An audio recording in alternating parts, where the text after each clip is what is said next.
wanaweza kupata mahali ambapo wanaweza kuanzia. Mbunge wa Mwingi Kaskazini, Mhandisi Paul Nzengu, ametoa wito kwa serikali ya kitaifa kuhakikisha kuna usawa katika usambazaji wa rasilimali za umma, akisema kwa sasa hakuna usawa katika maeneo mengi.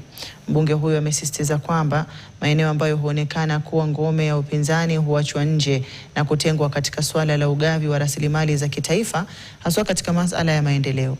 Akizungumza kwenye kikao cha umma eneo la Kyuso, mbunge huyo amewashinikiza Wakenya kutoka eneo la Ukambani kumunga mkono kinara wa Wiper Kalonzo Musyoka kikamilifu kwenye azma yake ya kisiasa ili walete karibu rasilimali za umma. Lakini mimi kama mbunge wa Mwingi North, hawa mama wananipigia simu kila siku. Wananiambia, mheshimiwa, tunasikia kuna barua umepewa. Mimi wala sijapata barua moja.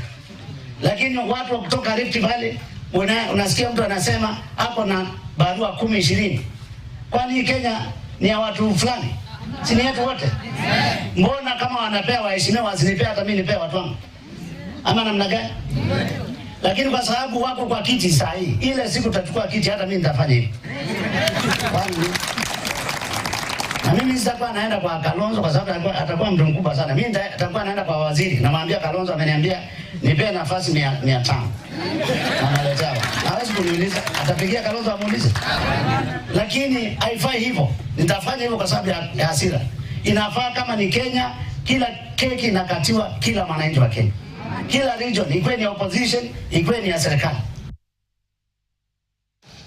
Serikali kupitia idara ya misitu nchini inalenga kuanzisha mradi wa